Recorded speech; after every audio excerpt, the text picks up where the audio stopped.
Galleria Civica Vittorio Emanuele II, che custodisce la collezione Maria Fioretti Paludetti, raccolta e poi donata alla sua città dal professor Giovanni Paludetti, venne inaugurata l'8 dicembre 2002.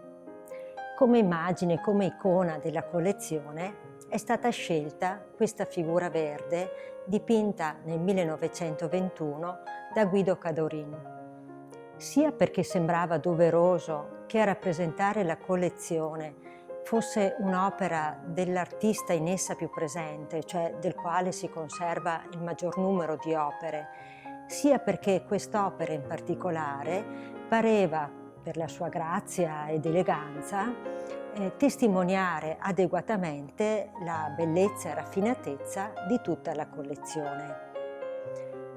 Le opere di Guido Cadorin della collezione Paludetti sono infatti numerose e coprono un po' tutto l'arco temporale della sua produzione artistica.